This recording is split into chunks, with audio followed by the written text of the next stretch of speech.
All right, everybody, this is coming to you live from the options room, the DrStoxx options room. And it is a Tuesday, a turnaround Tuesday. It is 2 o'clock in the afternoon, and we've got kind of a choppy little market going on. It's been down, it's been up, but it's been everywhere in the middle, floating back toward break even on the day.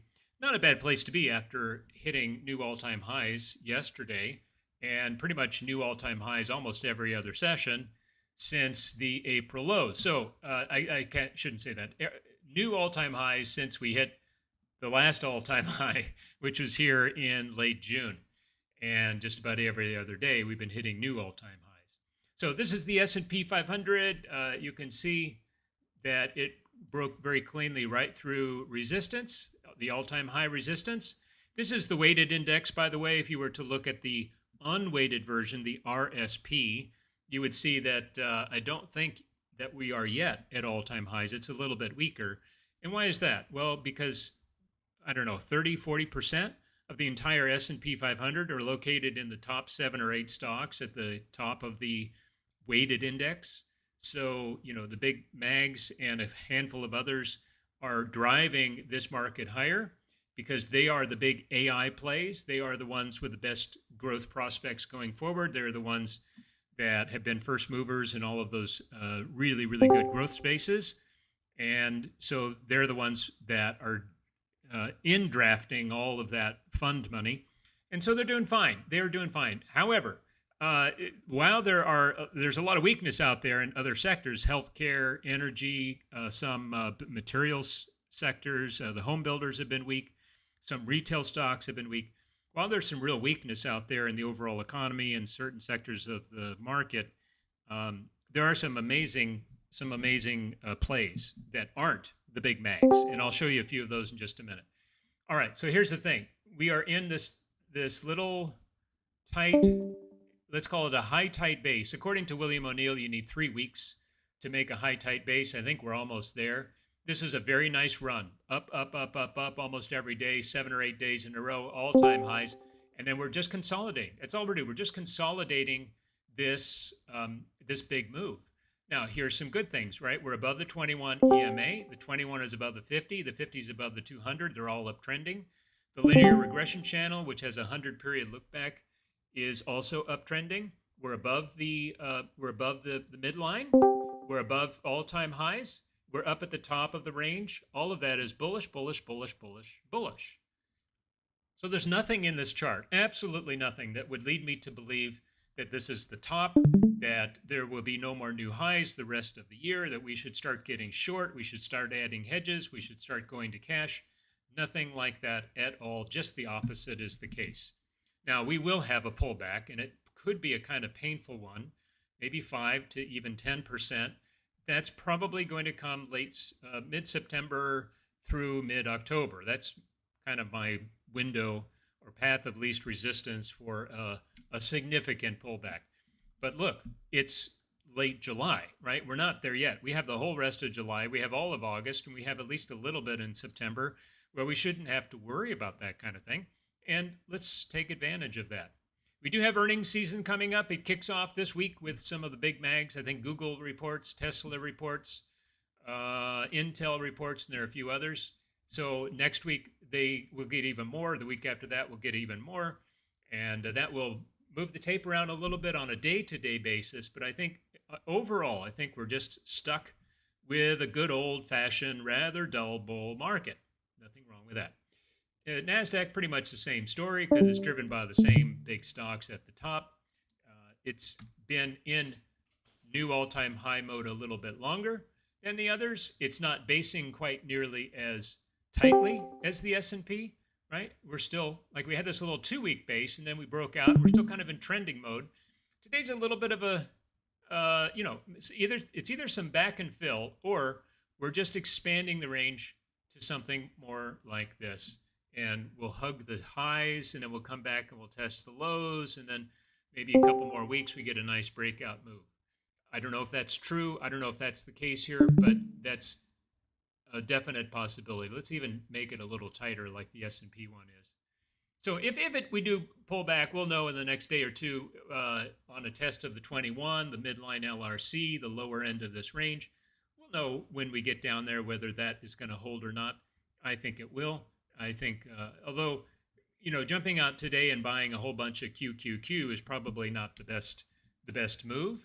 But again, I don't see anything here that leads me to believe that this is a top. All right.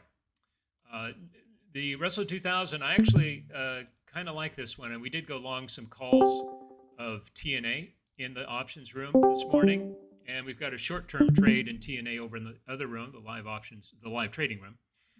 Is a beautiful pattern, right? So we have this inverted head and shoulders. This broke out to the upside. This is the futures contract for the Russell 2000. If we were to look at IWM, for example, trading around, where is it now? 223. And this pattern down here, I mean, the price is up here, right? IWM. The pattern down here, which broke out some weeks ago, still has a price target of 245. So we've got another 22 points in the IWM before we hit that pattern target. And what it's doing right here is just as good as it gets, right? Breakout, hold the 200 for a couple of days, breakout, morph into a tight, an increasingly tight bull flag. That's exactly what that is. Right at the 21, just above the 21, above the 200, above the 50, above the midline of the LRC. Everything just looks really, really good here. Now, it may not break out in the next few days. We may need to hold on to this through a little bit of a drawdown. There's no guarantee because we're inside the pattern. We're not on top of it yet. But I think it's just a matter of time, and patience should be rewarded. Gold is back in bullish mode, and it is almost up at all-time highs. We're long the miners in the live trading room, and I'm thinking quite seriously of getting us into some calls of one of the individual names in the miners. There are several that are very good because gold is bullish, bullish, bullish, and it's back in bullish mode. It came down here. I had a buy signal right there. We went long. I think it was some calls in the live options room, and we took a small win. And then it came back, gave a second buy signal, got back up again, and didn't follow through. This is the third time it tagged the 50 period moving average, the pink zone of the uptrending LRC. That's the 2.0 standard deviation. The third time it triggered a buy signal there, and this is the charm, right? This is the one that succeeded. Nice, two big, nice green sticks on good volume, and it's just a matter of time before that breaks out to new all-time highs. So we like gold, we like small caps. I think the NASDAQ and the S&P are kind of in hold mode rather than buy mode, but definitely can buy the Russell and gold. And let's take a look at Bitcoin. Yeah, very good. So very good. Bitcoin is a buy here as well. Why? Because this is also printing a tight, beautifully formed, perfectly formed bullish flag after a breakout move to new all-time highs. That's exactly what you want to see. Breakout, consolidate, breakout, consolidate, breakout. It's these little consolidations that keep the trend sustainable. So, sometimes it's fun to go after a big momentum stock and it's just up, up, up every day. But man, I tell you what, and I have a trading system in my momentum letter where we short those kinds of stocks, and it's been the most profitable part of the most profitable service that I have. The momentum letter, our most profitable service, and it's the shorting portfolio that rakes in the most amount of profits per year.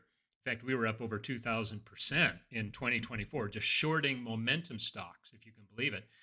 Why is that? Well, because they're not sustainable. They're not sustaining their trend by consolidating like this.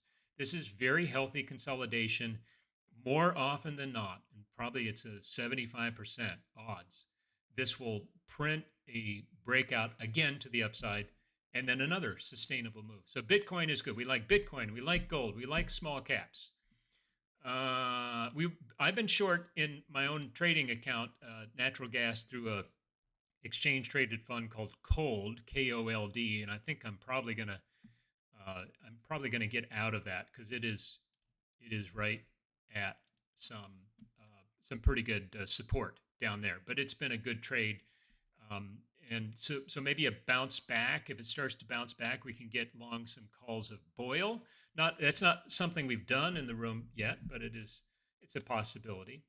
Okay, so those are the indexes. Let me take a look at let me take a look at a new list that I just made last night. So I dug down into some high growth names that are getting a lot of good traction on the social media boards. And I made a list of those. I had about 50 of them. And then I ran through some fundamental screens to determine which ones of those had the most sustainable growth, the best balance sheet, and reasonable valuations. None of these are trading at low PE levels. These are not that kind of stock, but these are all stocks that have very strong growth and are trading at reasonable forward PE ratios and price to sales ratios, peer relative, and sustainable growth with a solid balance sheet. Let's take a look at these. Let's do worst to best. Okay, ONON is all right, not so good today. Technically, this is not a buy. This is a failure to hold that level of support and kind of what it did over here as well, right? All right, so technically speaking, this is where technicals can really help you, by the way. This is a good learning moment because you've got a great company here. It's growing fast. This is a sneaker company, and it's one of the best. According to my son, who is 14 years old and should know these things, everybody wants to have a pair of these ON sneakers, right? I'm thinking about the right company, aren't I? Because there's a semiconductor company with a similar ticker symbol, a similar holding company name. But correct me if I'm wrong. But here's where technical analysis can keep you out of a bad trade for a while, and that is you got to check the support levels. Are they holding or are they not? If this is not holding, then you just let it go. Right now, it could come down here into the pink zone and consolidate a little bit like it did over in this area. That was the April low on the tariff panic. But we're not there, and it's not showing me any signs of letting up on this downdraft. So hold off on that. I really do like MU, but it's not having a very good day today. All the semiconductors are really sluggish today, and that's partly because Trump. I just saw a headline, but Trump was out. Talking about the Chip Act and something related to that would be negative for chip makers, and so all of them, including NVIDIA, are not doing very well. And that's part of the reason why you're seeing the NASDAQ so much weaker than the rest. But I do think that MU, which is an old school tech, but it's now moving into data centers and, it's the picks and shovels play on the AI revolution. And because they do memory storage and other things, cooling systems and stuff. And they're really ramping up their footprint in that space. And so it's going to be a great play. It's just that right now, technically speaking, it's not there yet. But here's some good news. If you take this current trend, which is the trend off of I don't know what that gap is. It's not an earnings gap. It's a good gap, a bullish gap. If you take the pivot low off that gap and trail it up to the pivot high and put on your Fibonacci retracement levels, we are in the buy zone, which is between 0.5 and 0.618. And that's exactly where I personally like to buy pullbacks. Frankly, I'd rather have it hold the 50 and do a reversal with good volume coming in, and it didn't do that. It's crashing through the 50. But if we hold within that zone and we get like a rally back up above the 50 on good volume, then I would be interested in getting long.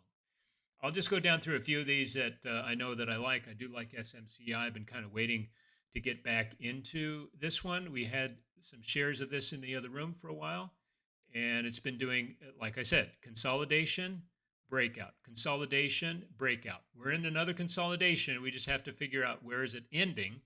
We want to get a green bar like this one, a green bar with some decent volume coming in, and we're not there yet. So let's keep an eye on it. I actually bought a little bit of this one on the dip this morning, and it's below my entry, so my timing wasn't so good. But this is old school tech, very good company, excellent fundamentals, excellent valuations, and it's moving again like a lot of these old school tech moving into AI spaces.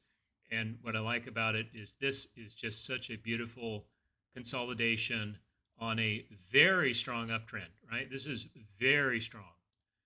This is a dream uptrend right here. So the market is recognizing something in this company that it doesn't recognize in SMCI. See how much weaker this is and how much stronger STX is?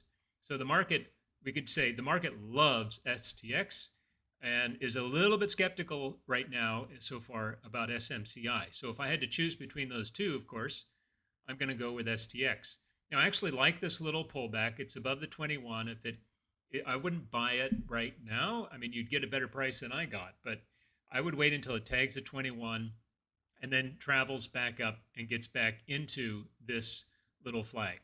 Safely, the safest bet is to put a buy stop above, like say 151. Put a buy stop at 151 and wait till you get there. Okay, Dave is a big software play that looked really good, right? I mean, this is a strong pullback. Generally speaking, let me give you a little bit of a trading tip here. When you're in an uptrend, you want to see your pullbacks at about a 45-degree angle or less. You want them to be soft and weak, right? You want the strong moves to be on the upside and the weak moves to be on the downside. And if you do put on your Fibonacci retracement levels, this should be somewhere around 38, maybe 0.5.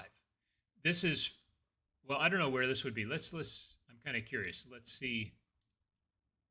Clearly, that's not a 45-degree angle. That's almost a virtual straight drop down.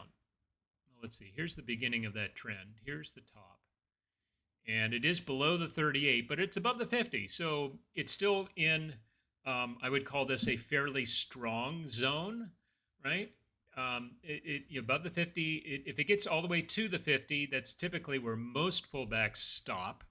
And maybe I shouldn't even bring it all the way down here. Maybe I should start with the bottom of this gap.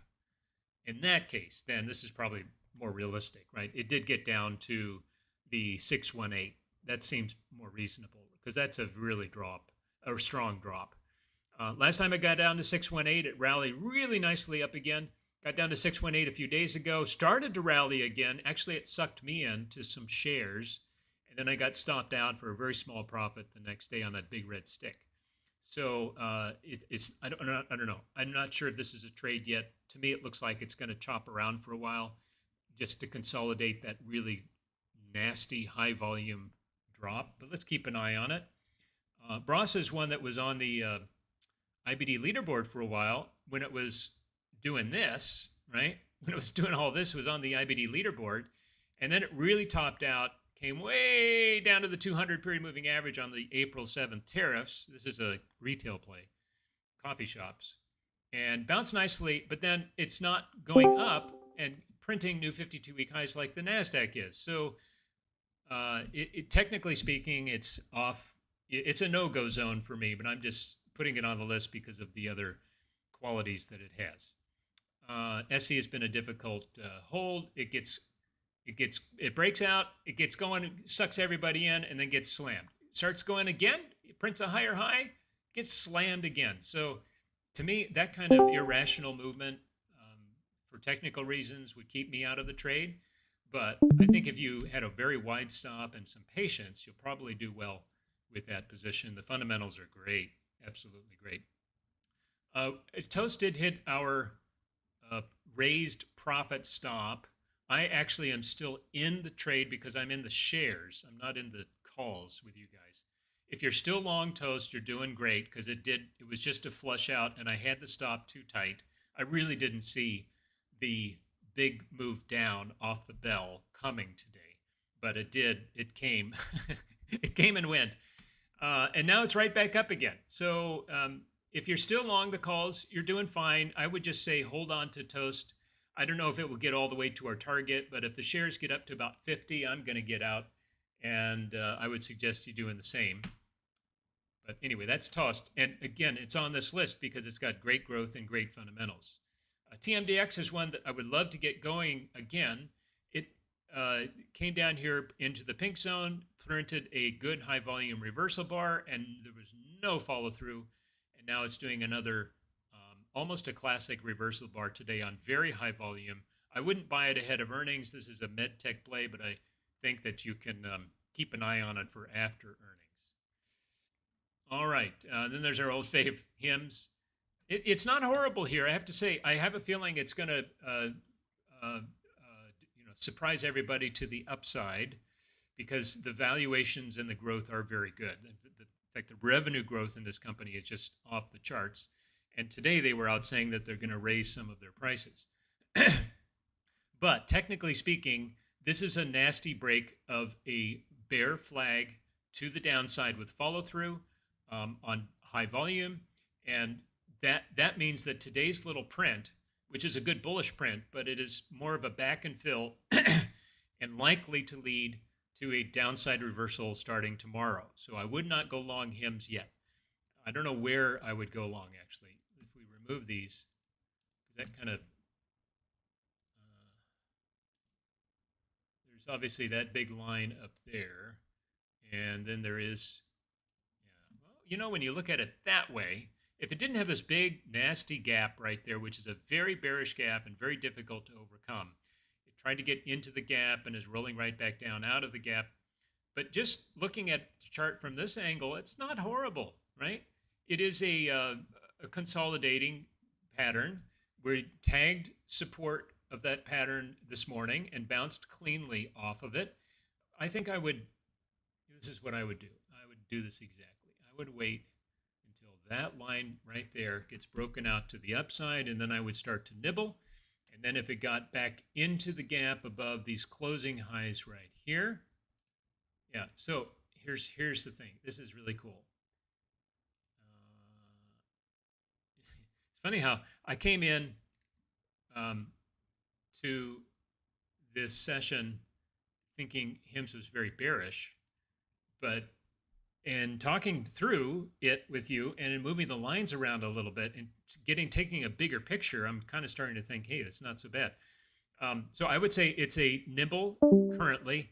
When it gets into this yellow triangle, nibble a little bit more. When it gets above that triangle, that's when you start to really chomp into some shares or calls, and we'll keep an eye on that. All right. Let me take a quick look at our greens list. I don't think there are too many on here. Circle was a nasty crack on a downgrade, but it is holding the 21 period moving average. It is doing a, if we see all the way up there to the top, it is coming back into a 50 test. It was down in it was down into the money zone or the buy zone. I call that the buy zone or money zone, I guess I call it. And that's where we bought shares in the other room, and we had such a sweet move on that one. I don't remember how many points we took, but it was one of my best short-term trades this year, if not in the last few months. And I haven't been in except a couple of nibbles with a tight stop that didn't work out. And I'm just kind of waiting to see if this flush out and pullback is going to set up a good buy. We're not there yet, so we'll have to see. What else is on this list? We've got shares of Snow in the other room, and it is a slight breakout, potential of a bearish pattern forming here. But here's another tip. The head and shoulders top is one of the least reliable patterns of all chart patterns. The head and shoulders bottom that marks a low or marks a continuation in an uptrend is one of the most reliable. So I don't know why that is, but this pattern, which can look like an inverted head and shoulders, very often morphs into something like a falling wedge. It's not a bearish pattern. It's actually a bullish pattern. And when it breaks out to the upside, you've got your buy signal. Not quite there yet. What we did was we bought on what I thought was the falling wedge, which is right here. And I could be right. It could be correct, right? We had the breakout. We had a little bit of a retest. And then we'll get going maybe later this week, next week. I think Reddit is going to have a moment. It's just coiling up very nicely, rounded bottom underneath a little bit of a consolidation move above the 21. As long as it stays above the 21, it got below today, back up above. I think we can get long some calls this one soon. We've got some grab in the other room, just some funny money shares. Keeps going up and down. It was way up. It was like up to 580 last night, and then back down to 520 after the bell today, and now near the top of that range.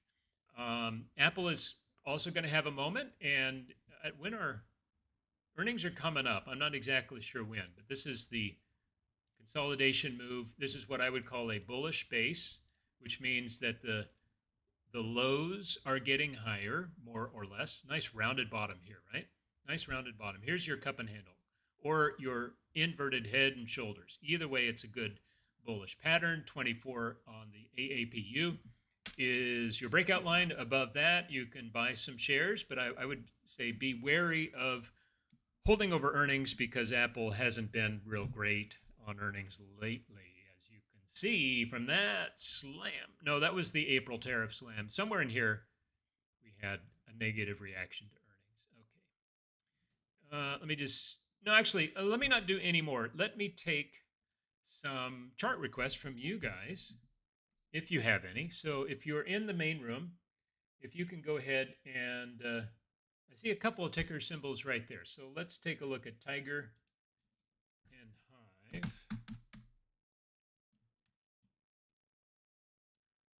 Okay, yeah, I can see why you would like this one. It's not a clean chart. Actually, it is not too bad. I mean, you can see the pattern working in here, right? Very clearly. Little higher high, all the way down. This is a deep low. A little bit of a higher high, a deep round bottom, a little bit of a higher high, right? So your next move is probably going to be a pullback to the to another low, a higher low.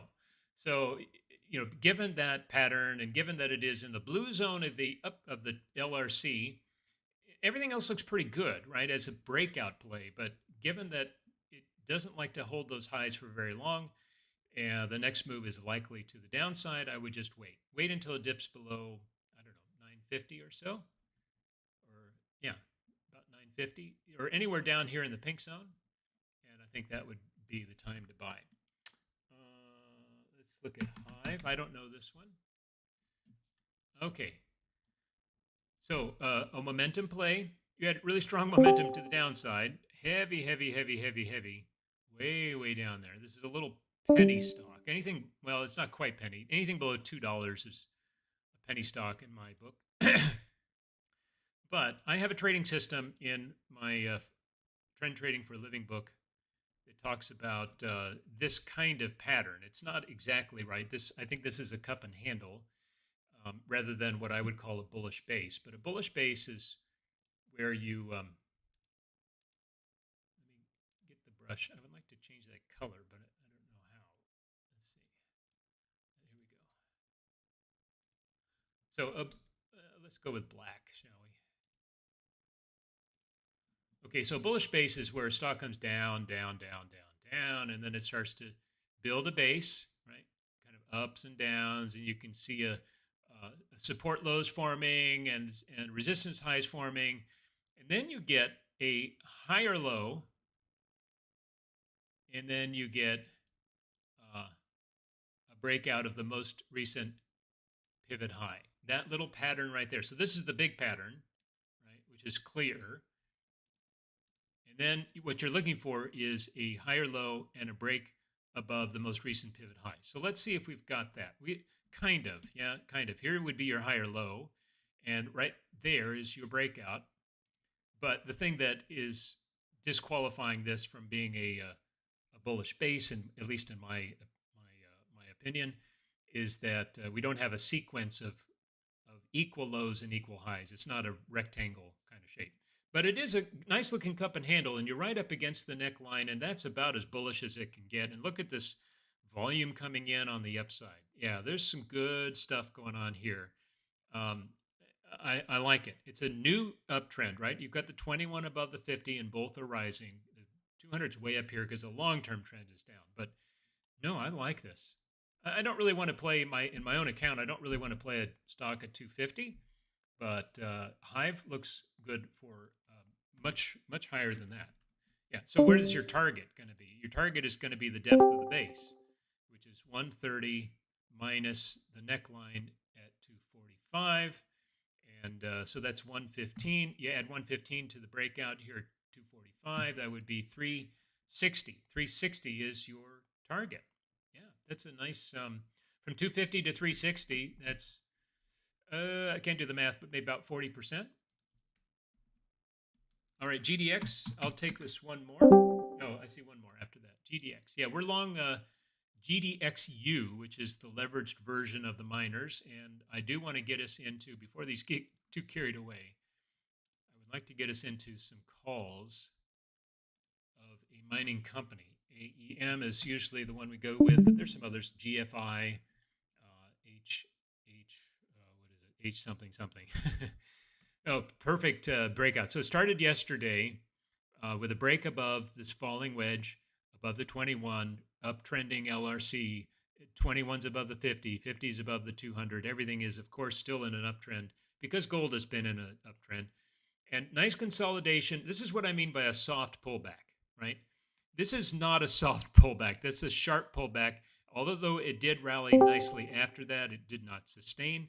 This is a nice soft pullback, and it's the kind of thing that can keep a rally going for months without much in the way of a major pullback. So really, really good. I mean, I could see GDX being up here near 70 by, I don't know when, by October, November, something like that, if things continue going really well for gold. So it's a little bit, I wouldn't say it's late to enter here, but it is certainly a great hold. And I would, I mean, we entered this morning, right? So we got down here when it was at 53.60, and now it's up at 54.64. So that was a little more of a better risk reward ratio. It's a little less good up here, but I would, if you really want to get in and you're not in already, buy it up here at 54.60. Put your stop. I would put the stop about 52.50 and ride it up from there. Yeah, gold looks very, very good, as I said. Let me do one more. Rocket. So Rocket, this is a mortgage company. This will do really, really well once the mortgage rate starts coming down. And take a look at the housing index today. So we had a couple of the big companies out with earnings. Look at this nice rounded bottom, right? Sequence of consolidation, breakout, and look at this big green stick today after D.H. Horton and a couple of others reported better than expected earnings. They're still kind of sluggish, really sluggish, in fact, and their forward guidance was a little bit lame. But I think it can't get any worse. And unless tariffs start chipping away at profit margins on housing materials, there are some labor costs to be included as well. But right now, this is a very good space to be in. You can play this, by the way, with Nail, which is a 3X ETF fund of home builders and related industries. Very, very good group of very good mix of stocks. Here's what I mean. This is kind of a bullish base, right? Not quite equal lows, but pretty much or close to it, equal highs. Here's your lower high, and then today we're getting the lower low, higher low, and here's your breakout day. All right, I'll do one more. So sorry, Rocket is I would say, yeah, it's bullish. It's in breakout mode. It's above resistance, which is right there. And I don't know if I would buy it today, but it's a little bit risky. But I wouldn't kick anybody in the pants for buying Rocket Mortgage today. And I know that if you go to the weekly chart, you're going to see a lot of upside, ton of upside, right? So, I mean, it was way up here around 42 at one point, and yeah, this is quite good, right?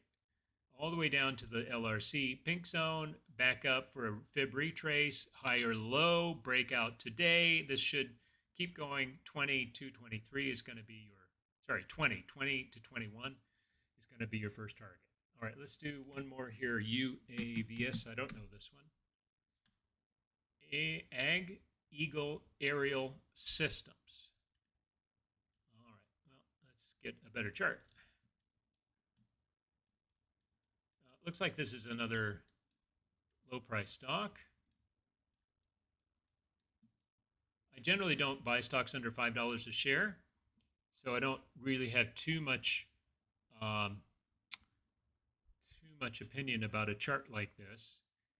Obviously, it has broken out. It went up to the 200, and it's been in a slam mode ever since. It's in gap and crap mode, actually, which isn't very good. I would say it's a hold at best. I wouldn't buy it.